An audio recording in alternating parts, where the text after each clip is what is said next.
Judiel, antes que nada, muchas gracias por la invitación, gracias a todo tu auditorio.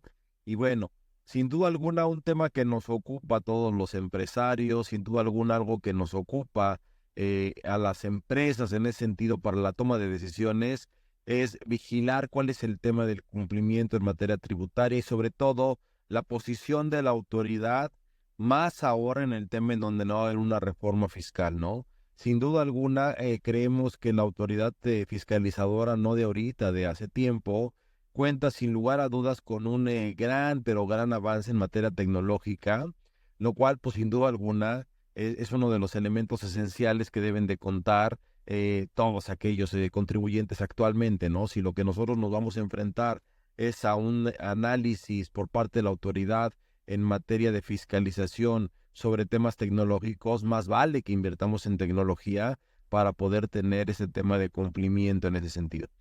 ¿Y por qué la autoridad no ha hecho una reforma fiscal que sea inclusiva, que combata la informalidad? Siempre los contribuyentes, los empresarios, pues están con este tema de decir, oye, creemos que realmente si se eliminaran los regímenes especiales, si tuviéramos una ampliación de la base tributaria, sin duda alguna tendríamos una mayor recaudación y eso podría tener pues mayores ingresos en ese sentido y no solamente estar anclados directamente a todos los procedimientos relacionados con los contribuyentes actuales cautivos en ese sentido, ¿no?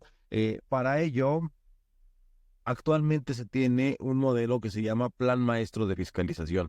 ¿Qué es el Plan Maestro de Fiscalización? Bueno, es la medida que tiene la autoridad hacendaria hoy en día para efectos de tener el control fiscal y delimitar de una manera asertiva y cierta cuáles son los ejes rectores sobre los cuales se va a realizar sin lugar a dudas todos los procedimientos para efectos de establecer las metas de fiscalización. Primero, aumentar la eficiencia recaudatoria, es decir, la autoridad hacendaria a través del Servicio de Administración Tributaria va a identificar cuáles son aquellas áreas de riesgo, cuáles son aquellas tendencias de los contribuyentes sobre las cuales hay temas, como bien señalaba Yudiel al inicio de la ponencia, en donde claramente tenemos un tema de evasión, principalmente en el impuesto al valor agregado, claramente señalado y establecido en todo lo relacionado al tema de las diferencias que tenemos en ese sentido y sin lugar a duda el tema de cómo poder tener este tema de actos que tengamos ese tema de relevancia o de evasión en ese sentido. Bajar la evasión y la elusión fiscal, una vez más, controlando esta metodología en donde a través de la inteligencia artificial, a través de los algoritmos, de la información con la que cuenta la autoridad hacendaria y que sin lugar a dudas dicha información es proveída por los propios contribuyentes que a través de la emisión de los FDIs dotamos de información a la autoridad, pues bueno, todas las metodologías de algoritmo, de inteligencia artificial, que sin duda alguna correrán para efectos de todos los procedimientos de fiscalización. Combatir la corrupción a todos los niveles, temas básicamente en materia, por ejemplo, de contrabando, por ejemplo, en materia de venta de facturas, por ejemplo, de uso de esquemas agresivos en materia fiscal, ¿no? Vemos el tema, por ejemplo, en materia de contrabando, la implementación de la carta aporte, que por sí tiene su procedimiento. Sin lugar a dudas, algo cuestionable con la autoridad es que la autoridad presume que tanto los contribuyentes como los que participamos en dichos actos jurídicos tienen la capacidad y el conocimiento para la aplicación de la norma tributaria y ahí sentimos que la autoridad se equivoca. Hablando un poco, por ejemplo, del tema de la carta aporte, imagínense ustedes cómo adecuar, por ejemplo, a los choferes que son los hombres camión de todo este procedimiento para la implementación y el cumplimiento de una carta aporte, pues sin duda alguna es complicado, ¿no? La carta aporte, ¿por qué nace con un único objetivo? Sin duda alguna, combatir el tema de la informalidad por aquellas importaciones que carecen de un tema de legalidad y que en función a esto lo que se busca es, sin lugar a dudas, combatir el tema del contrabando. ¿Cuáles son los efectos que se han tenido? Pues bueno, a nivel macroeconómico, industrias como el calzado, como el textil, con esta competencia desleal con China, pues bueno, 2024 siendo un año complicado en ese sector. ¿Por qué? Pues por la permisibilidad, el incremento de la informalidad y a las malas prácticas que sin duda alguna no ponen o no fue suficiente la eliminación o la presentación de la carta aporte justamente para este combate, ¿no? Y dar mayor atención a los contribuyentes, cosa que también sentimos que la autoridad, pues sin duda alguna no ha cumplido, ¿no? Hoy en día, tramitar una cita en el SAT, pues es un suplicio, ¿no? Todo el procedimiento que se tiene en función a lo que es el seguimiento con la autoridad a través de estos medios electrónicos, pues es complejo porque el contribuyente llega a su oficina, se conecta a su computadora, se persina y pide a Dios que no tenga una carta de invitación, un exhorto o algún mensaje del buzón tributario, ¿no? Alertas a misa terribles, ¿no? Y sin duda alguna también todo este tema de que cuando el contribuyente quiere tener acercamiento a la autoridad es obtusa en ese sentido. No tiene un tema afectivo, no tiene un tema resiliente en ese sentido. Sacar una cita para hablar con una autoridad o con un funcionario prácticamente es el obedecimiento al tema del propio algoritmo y no esta cercanía con el contribuyente. La que sigue, Ro, por favor.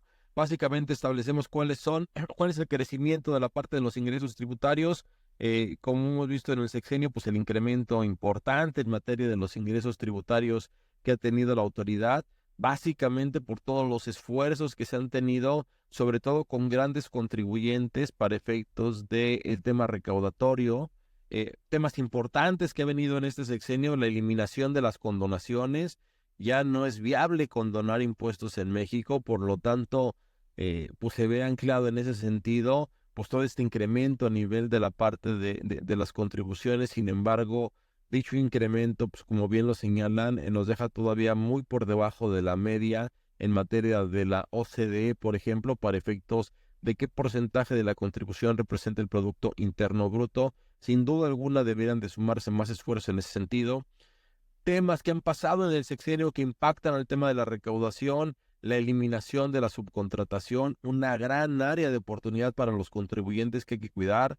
El outsourcing está prohibido y eso es algo importante porque dentro de la práctica profesional que hemos visto, hoy en día todavía existen despachos y firmas prestando servicios de subcontratación permitida, lo cual es ilegal e incluso pues prácticamente está penado eh, por considerarse delitos de defraudación fiscal en ese sentido.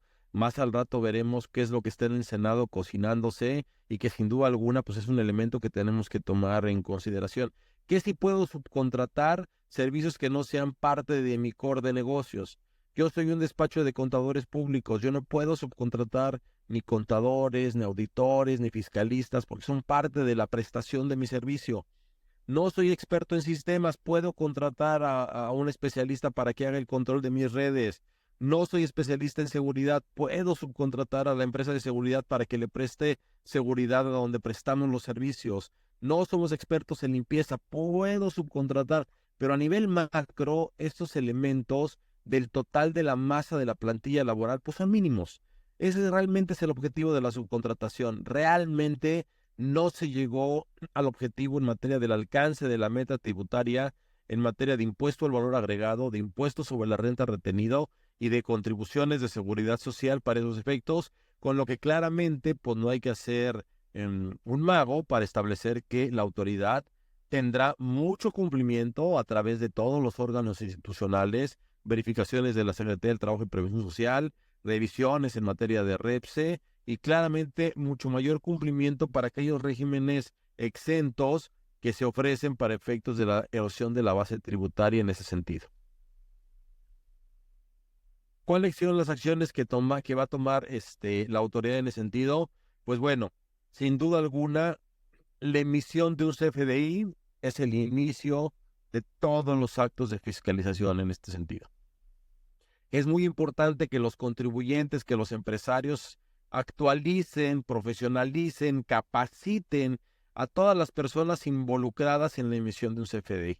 Lamentablemente, las áreas de facturación, de cobranza, de compras, regularmente de las pequeñas y medianas empresas, es gente de confianza, de mucha antigüedad en las compañías, pero carente en el tema del uso de sistemas de información.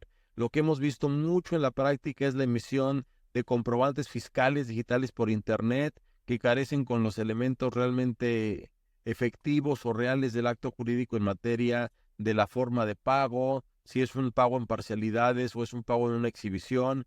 Y como eso detona realmente el acto fiscalizador, oye, si es un pago en una exhibición, quiere decir que automáticamente debe de generar, sin lugar a dudas, el tema de la parte de la causación del impuesto. Sin embargo, si tenemos los elementos de capacitación, pues sin duda alguna vamos a poder tener a nivel fiscal una alineación entre la emisión del CFDI de la realidad del acto jurídico realmente contra lo que estamos queriendo informar en materia tributaria en ese sentido.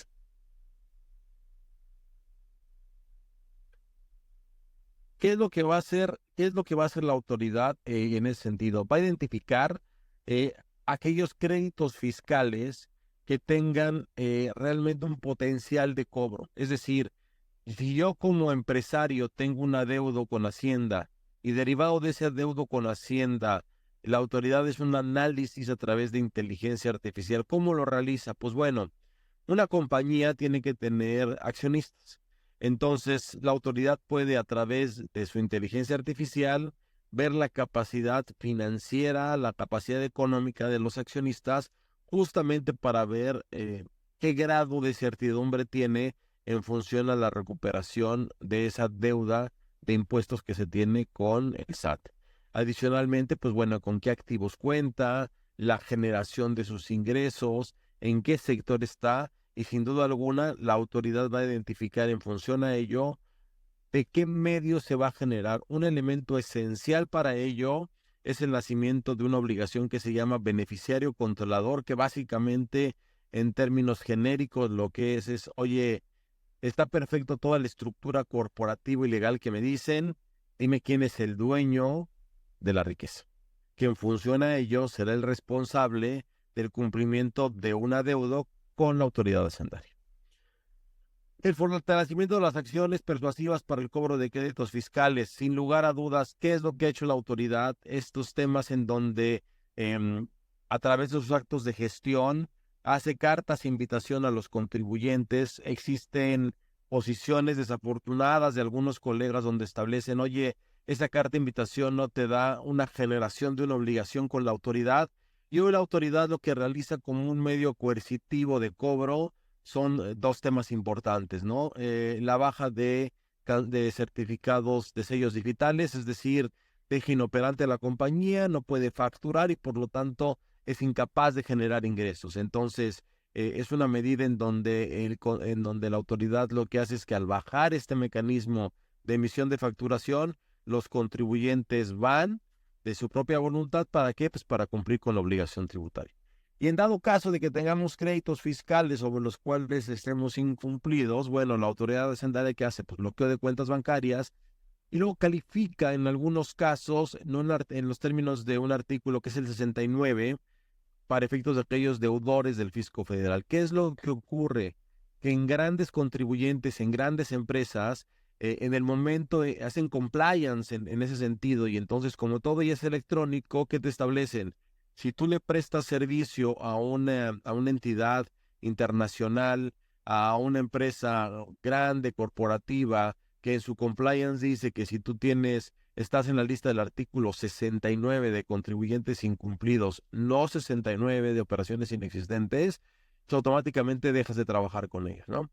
Y sin duda alguna, como la autoridad lo que quiere tener es más presencia en cuanto a los actos de fiscalización, el tema de la firma de convenios de coordinación fiscal para que ya sea a través federal la autoridad o a través local con las secretarías de finanzas de los estados, les faculta y les da facilidades para que justamente ellos sean quien también para promover este tipo de acciones para efectos de realizar los cobros o fiscalización en materia de las contribuciones. Es decir, la autoridad quiere llegar a todos los rincones para esos efectos, ¿no?